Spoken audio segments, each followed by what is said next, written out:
the power of technology. Since the beginning of the Industrial Revolution, at the time, there was about 700 million people on this planet. Since that time, we're now approaching about 9 billion people on the planet. So with all this technology and this brain power that we have, we need a radical redesign of civilization in order to accommodate the sheer size of humanity and our capability of both creativity and destruction. So this is one of my favorite photographs. This is, I gave it away. This is one of my favorite photographs. This is actually the Cassini spacecraft, photographed in 2013. And what's extraordinary about this is not just the beautiful rings of Saturn, but if you take a look, there's over there in the corner is the pale blue dot that Carl Sagan told us about. That's Earth. That's every act of violence, every act of kindness, every human breath ever taken. Every crayon jammed into a 3-year-old's ear has happened on that pale blue dot. So, and if you take a look, if we zoom in, get a little perspective here, there's Ann Arbor, and if you look just east, there's the Ark. So, when we started, we had these really simple tools for Homo sapiens at the dawn of man. Because as weak, naked apes, we needed these tools in order to craft our own habitat. We didn't have the tools that evolved over hundreds of millions of years that other species had the pleasure of owning. We didn't have fierce teeth. We didn't have great speed. We didn't have great strength. We didn't even have hair on our bodies to keep us warm. We needed these tools in order to craft all of the things around us. What we had was this 3-pound mass of computational matter, right? And since the 70,000 years since the cognitive revolution began, we found all kinds of creative ways to use this brain to manipulate the things around us, to feed us, to clothe us, to build our societies. So this is a slide that I put together quickly before a talk that I gave in Verona, Italy.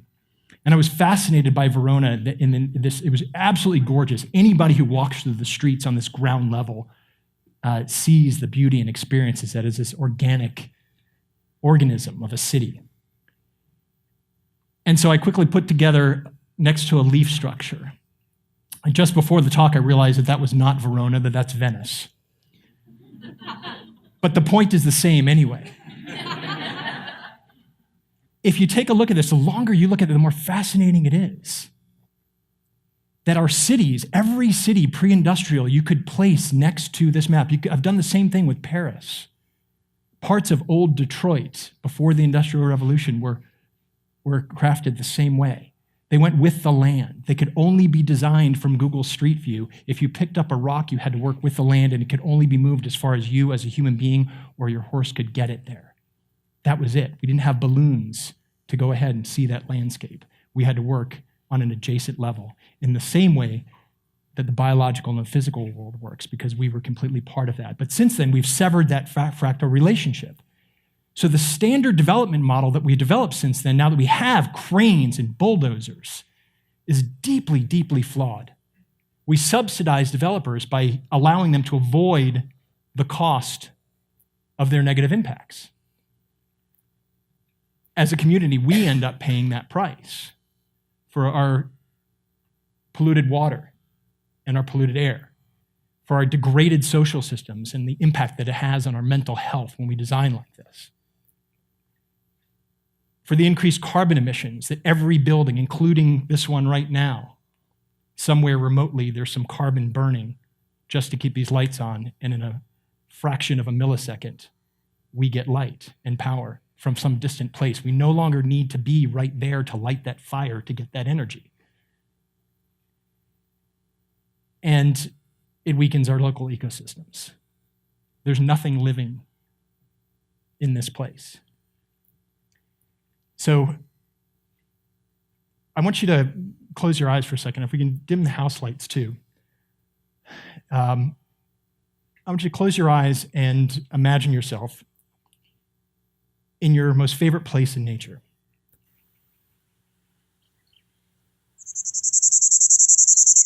Listen to the birds. Feel the warmth of the sun on your skin. If there's water there, imagine the sound of water.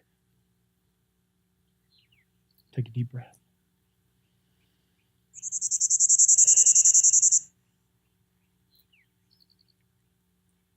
Just by imagining this place, it's likely that your blood pressure has been lowered.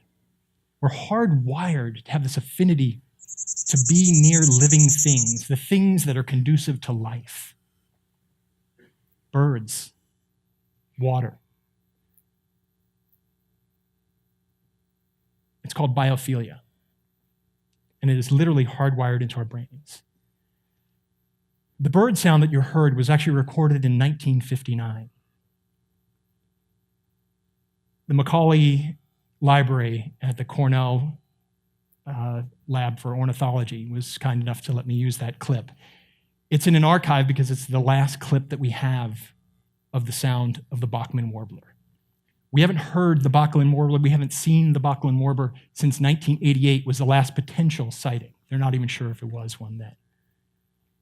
And it's most likely extinct. And it's sad to think about the death of a bird.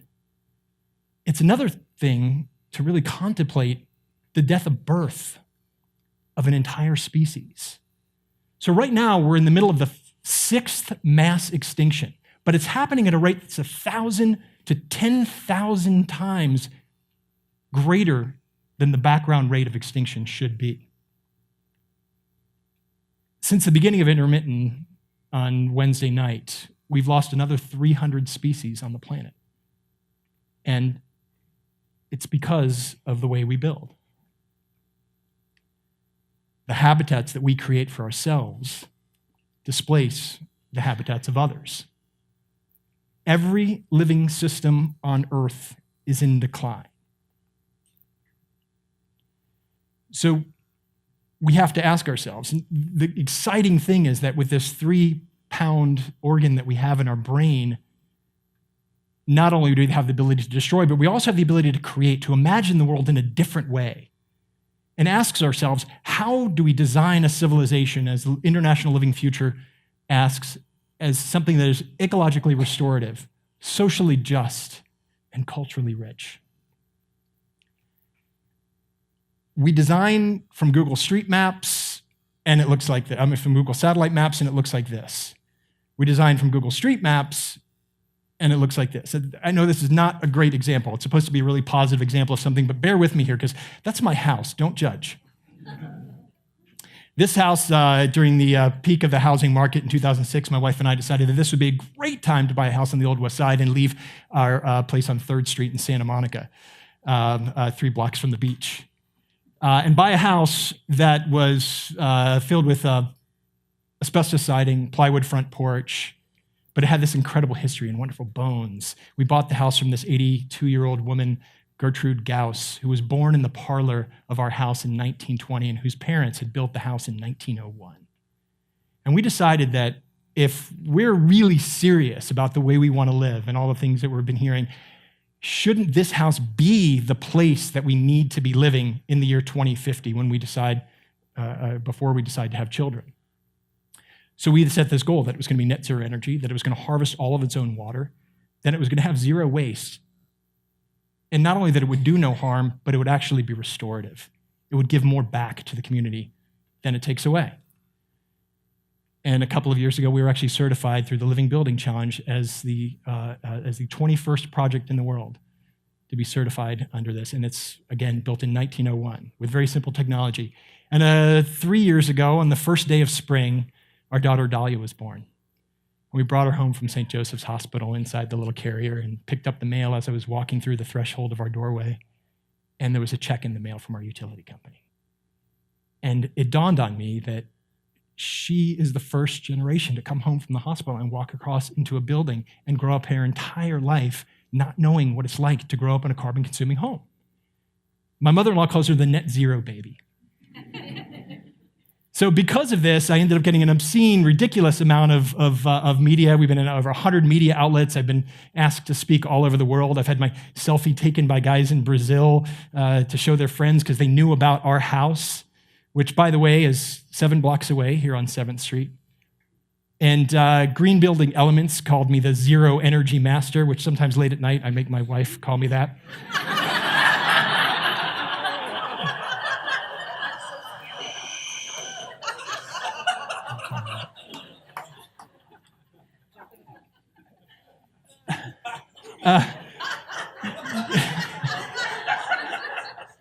USA Today wasn't nearly as cool. They just called us one of the greenest houses in America, one of the best green homes in America. And the most flattering of all was The Atlantic called us sustainable perfection.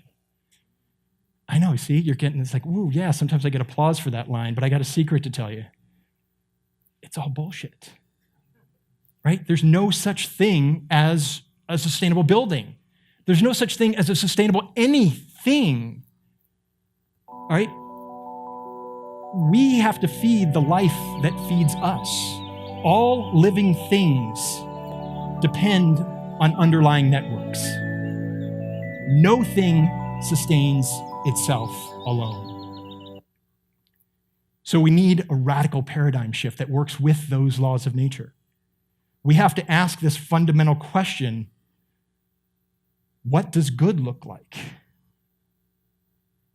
This is a question posed by the International Living Future Institute when you're building new buildings. What does good look like?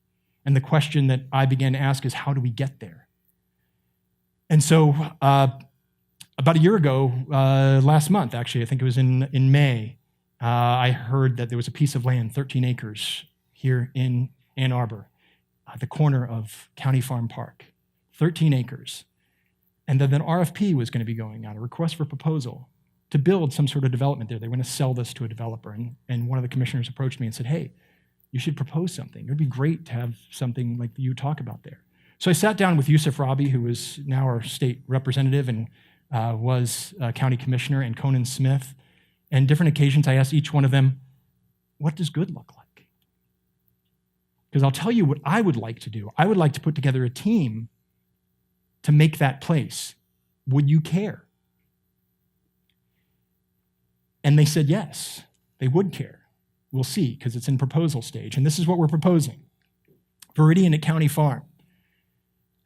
What they were asking for was affordable housing and a couple of other things, but what good looked like was not what they were asking for in the RFP. So what we put together was this incredible team of people from around the country, from biologists, landscape architects. Every design team, by the way, should have a biologist at the table. We partnered with Avalon Housing for affordable housing. A third of the project will be dedicated to supportive, affordable housing.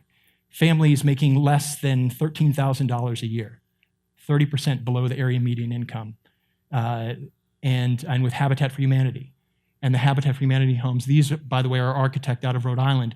These are actual Habitat for Humanity homes. They should be indistinguishable from the other homes that we're building. And when we talked with Avalon, they talked about how we want this little square over here in the corner. And I said, do you need a square? And because of their various rules, they were asking for the square. I said, why do you want a cluster of poor people in this corner when we're building all these beautiful homes in this neighborhood? Shouldn't you be part of that neighborhood?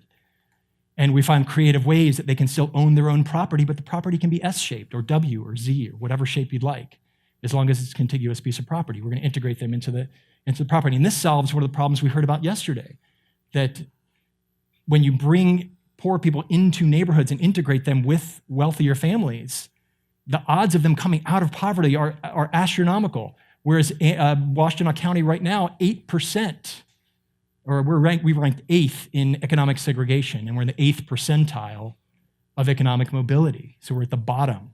Only 7% of the counties in the United States. Are you less likely to leave poverty if you're poor? It's one of the worst places in America to be poor. And it's because of the way we allow our neighborhoods to be built. So this is an image of what Viridian would look like. Everyone having access to a front porch and common space. Buildings designed for pedestrians, not for the cars. There will be cars allowed, but they'll be hidden. And the coolest thing about this project, being this local project that we just need the county to be able to approve, is that we don't need buy-in from this guy.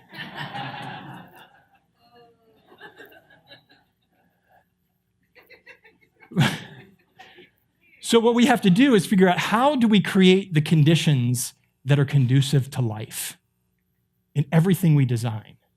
How do we create the conditions that are conducive to life?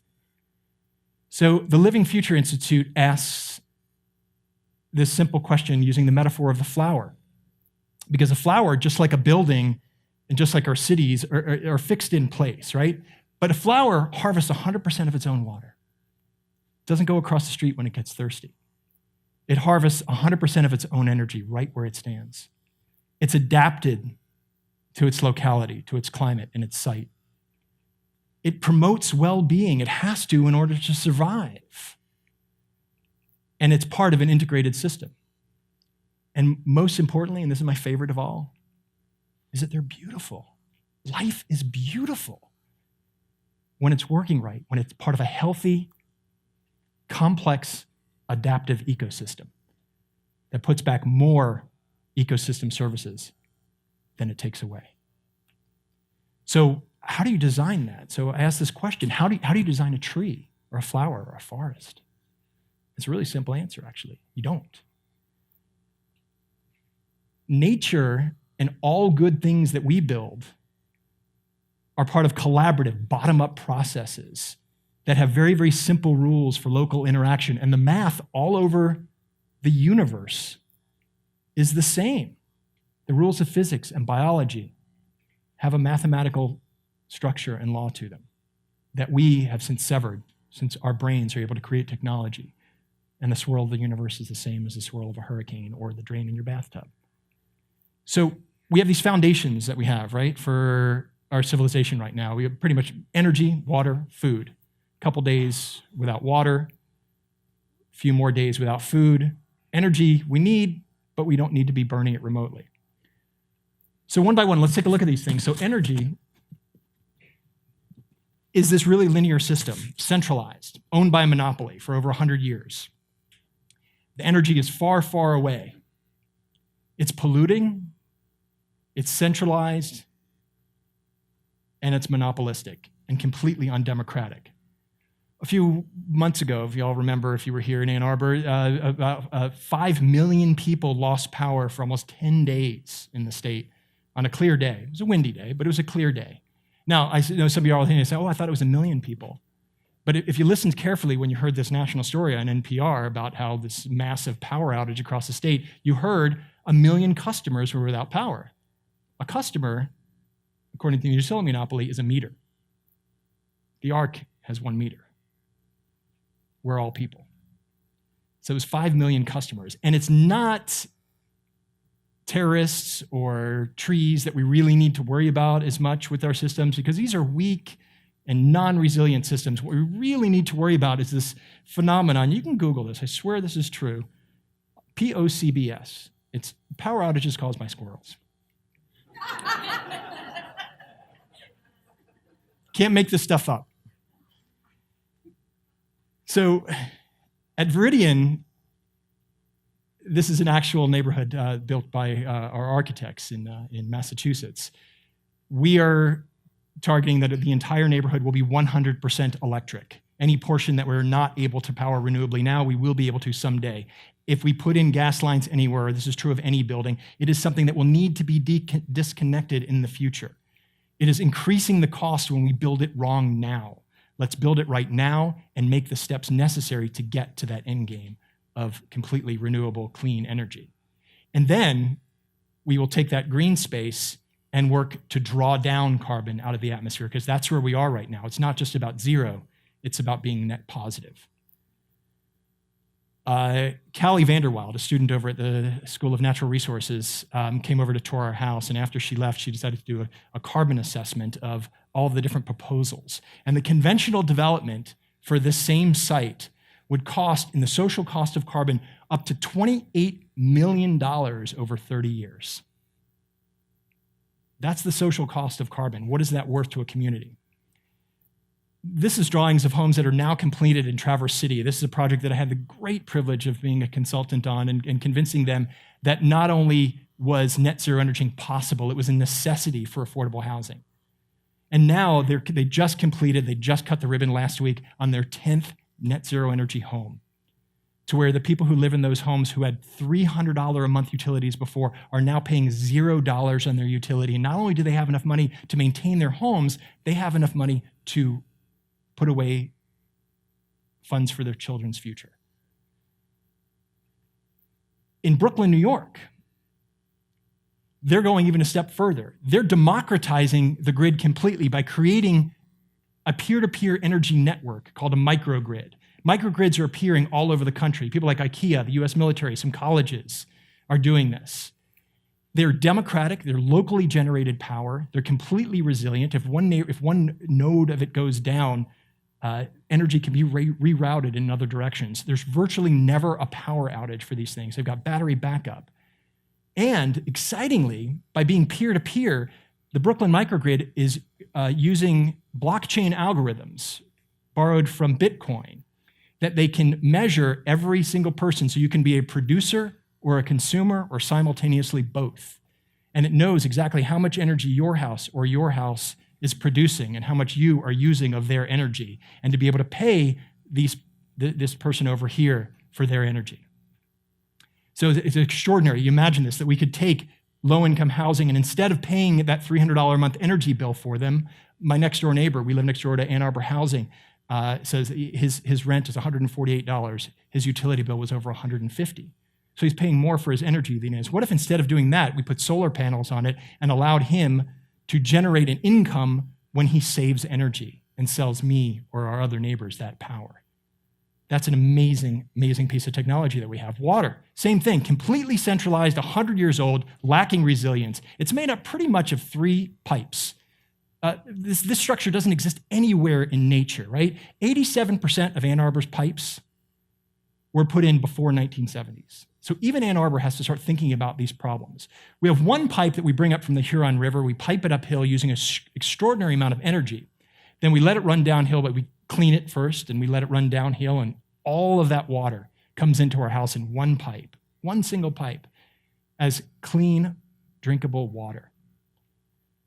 But then we poop in it, we pee in it, we put our tampons in it, drop crayons and marbles in it, and we flush it down into a second pipe. It's called the sewage pipe. So now, instead of having just a couple of ounces of waste, we've created gallons, 300 gallons per day in most homes of toxic waste. And then we send it down to Getty's, and we dump it there. And if we're lucky, it all makes it there. If we're unlucky, like it's happened a number of times this year, including tens of thousands of gallons into Bird Hills Nature Area, it gets treated and then put back into the river, and we brag that it's cleaner than when it came out of the river. And then we have this tertiary pipe, which does nothing for us. We take rain and we convert it to something apocalyptic called stormwater. Instead of being an asset, we're looking for literally tens of millions of dollars to recreate our stormwater infrastructure with more pipes. And then this is what happens to that stormwater. I particularly love this picture because this is from a couple of years ago here in Ann Arbor, and there's a consumer's energy card, just the irony. And this, we don't really need to talk about much when we have systems that completely lack any resilience. This is Flint, Michigan. And their solution now is to rebuild the pipes. And instead of looking, an ant doesn't realize, hey, how do we build a colony that will, a superorganism that will stretch out across the entire southwestern United States? It doesn't start from that premise. It says, how do we get food to this cluster of ants right here? How do we get water and energy to this cluster of ants? That's the question Flint needs to be asking, not how do we rebuild our system for a population that's shrunk. So to get water to all of those people that are still there, the few people that are remaining, you need to rebuild the system to the size that it was at its peak. That's insane. And Ann Arbor is struggling with these same problems. What if at Viridian, if we didn't build pipes, we built roots? There's no straight pipes in nature, right? We have 60 million miles of plumbing inside of our body. to power us. And it's powered by a single tiny little object the size of your fist that runs on 4 watts of energy with no fossil fuels whatsoever. So at my home, we're working with the College of Engineering, Blue Lab, Better Living Using Engineering, and we've offered our home to Blue Lab to show what's possible using off-the-shelf technology, everything that exists. Can you reconnect the raindrop from the sky to the aquifer below and put us back into the middle of that and borrow that water in between in the same way that the flower does? So just recently, they buried these 2 cisterns, 5,000 gallons in total. We have a filter system that's a typical filter system. It's over at the university in a lab right now, just proving that it works. It's the same kind of system that we have in our centralized plant, but just in a little mini version. It's the supercomputer in your pocket instead of in a giant room. And what's really cool is that every building that is doing this now is doing it in a different way. This is a yoga studio on the Hudson River in Rhinebeck, New York, at the Omega Institute. But the building wasn't built as their yoga studio. It was built as their sewage treatment plant. But it is so beautiful that that's where they have their yoga studio. This building has no sewer pipes. All of its waste is managed using high-level engineering, the latest technology and biology together in order to clean its waste that it becomes nutrients. It becomes positive for the environment around it. And they're growing tropical plants and fruits inside of that building in New York. Our landscaping itself, what we see on the surface is not enough. It's all those microbes in the soil. It's where the soil goes. Over here on the left of the screen, that's turf, about this deep. That's why if it doesn't rain for a week, your lawn starts to turn brown. Prairie grasses, on the other hand, can be 16 feet deep. This is agronomist Jerry Glover demonstrating just one example of prairie plants. There's plants in our yard now that will have roots that can be 16 to 18 feet deep and channel water back into the aquifers. One of the most exciting things we hope to do at Viridian is we're working with the National Wildlife Federation to declare the entire neighborhood as a wildlife habitat. Think about that it's not just a habitat for ourselves, but it's a habitat for all other creatures upon which all of life depends. Our food, talk about centralization. We have all these local schools that are taking food from 3 companies. Our school here, BAW, gets it from Chartwells, which is based in the UK, which gets food from God knows where, wraps it in plastic, and gives it only to the poorest children at school. Anyone else who can afford it brings their own food, probably sourced locally. So we've monocropped virtually everything into our food system and owned by very few people, just like our water and just like our energy system. In Detroit, from 1900 to 1959, you can watch what happens. The brown area is farmland. Where we're producing our food in Detroit got pushed further and further away to the point where it was completely non-local by the 1950s. This was Detroit a couple of years ago. This is Detroit now. Detroit, out of necessity, is not rebuilding its pipes. It didn't invite Farmer John's or whatever that grocery store back into the city. It said, let's grow our own food. So at Viridian, we're looking at doing the landscaping. Here's down here, we've got some garden plots over here on the lower part of the screen. But inside, every piece of landscaping can be something edible. So we're dating 30% of the landscape will be edible landscape. And that is not a tropical fruit. That's a pawpaw tree. That's native to Michigan. It has a shelf life of about 24 hours. So you have to own the tree or go over to Argus Farm Stop in order to eat one. Try it if you haven't. It's amazing. So what we're doing is instead of having a community center, we're creating another Argus Farm Stop called the Farmhouse. The Farmhouse will, like Argus, serve over 177 different farmers, or in return, the farmers will be serving us. And it'll be open to everyone in the community, no matter where you live. You can drive in and buy local produce 7 days a week. The farmers get 80% of that. Last year, Argus Farm Stop gave over $1 million to local farmers for the produce they sold in an area the size of a 2-bay old garage. That's extraordinary. Imagine if there was a farmhouse or an Argus Farm Stop within a half a mile, within walking distance of every home in America. If that was the simple rule for local interaction, how would that change the way we grow and distribute and consume food? But the most important thing, this is a real challenge here, we know what to do. We know about microgrids. Sat down with engineers. Is this hard? Is this an engineering problem? No. Is it affordable? It's cheaper. Is it democratic? Yeah, we can actually make money off of this. Why aren't we doing it? Because the worst thing we've centralized is our decision-making processes, our organizations, our ideas. That's why I was so excited to get invited to come and speak at Intermitten, because that's what this is about. It's about that distribution of ideas, getting it back down to the bottom up, getting it away from this idea that we've got 300 million people in a country that started with the major cities being smaller than Washtenaw County. All of them combined had less population than Washtenaw County has now. We have to rethink, how can we distribute that? How can we get those ideas bubbling up from the bottom? Why is this so important that we get this right now if we know what to do? We know what the science is. Paris, of course, 1.5 degrees was the cap, but that's the target. In order to do that, we have to keep carbon emissions, atmospheric carbon, below 450 parts per million.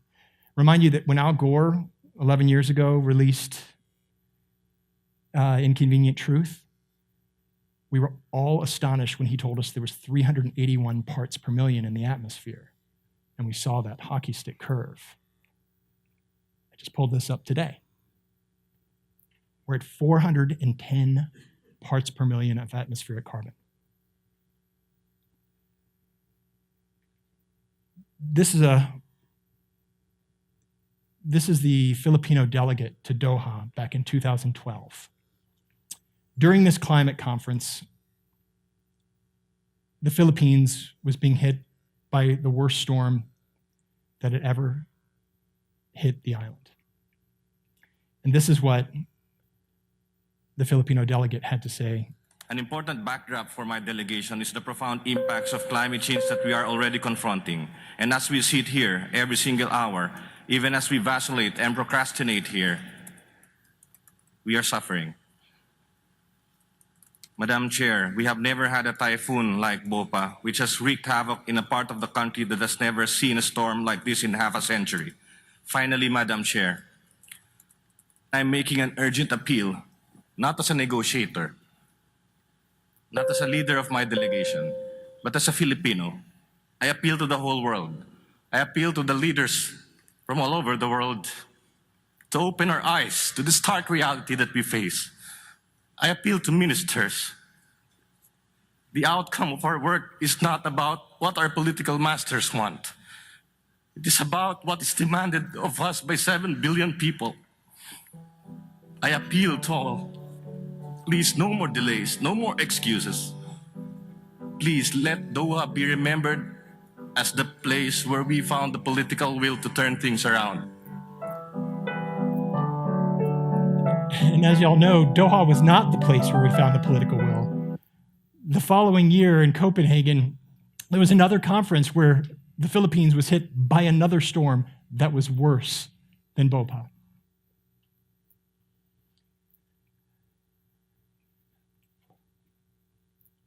It's my daughter, Jane. It's not about what our political masters want. It's about what is expected of us, of 7 billion people, of my daughter. She's grown up. She's 8 years old now. This was 3 years ago, again, on the first day of spring. That's our daughter, Dahlia. At the current rate of emissions, we will hit 450 by the time Dahlia is 23 years old, 19 years from now. But here's the exciting thing. The trend is not destiny. Around the world, there are people like you. There are people at the International Living Future Institute, at FLY, that are creating this alternative universe that is absolutely gorgeous. This is the Bullitt Center in Seattle. It's the home of the Bullitt Foundation and the International Living Future Institute. It's in downtown Seattle, Capitol Hill. It harvests 125% of its own energy. It's about the size of the Ann Arbor Courthouse, the new building. 6 stories tall, Class A office building. It harvests all of its water needs and creates it to potable standards inside the building. They have no sewer taps. All waste is treated on site and then taken out as fertilizer. This is the Center for Sustainable Landscapes in Pittsburgh, totally different climate. Again, living building, harvests all of its own energy, its own water, creates zero waste, and is actually beneficial to the community and the ecosystem around it. This is Housing Hope, an affordable housing community in Everett, Washington. And again, just to give you an idea of what we're talking about here, if you imagine here's Ann Arbor, drive 3 hours north to Traverse City, and then drive another 3 hours north of Traverse City, that's Seattle. They're building a 150,000 square foot building, affordable housing building, to be completely net zero energy. And it's going to provide living and working spaces for low-income and formerly homeless families with no energy bill whatsoever. This is Z-Home, a mixed-income community in Issaquah, Washington. This is the Tuhui Tribal Center in New Zealand, Te Korowari. Net zero energy, net zero water, net zero waste, and is revitalizing the community from within. This is a planned community for Antioch College in Ohio, just south of here. Fully certified living community, designed similar to the way we want to build Viridian. Again, an entire community that is giving back more ecosystem services than it is taking away. A community that is creating the conditions that are conducive to life. So what we choose to design and create and build today is going to define us for the next 1,000 years. So I just want to thank you for inviting me, for letting me share my story, and for being part of this transformation to a world that is socially just and culturally rich and ecologically restorative. Thank you.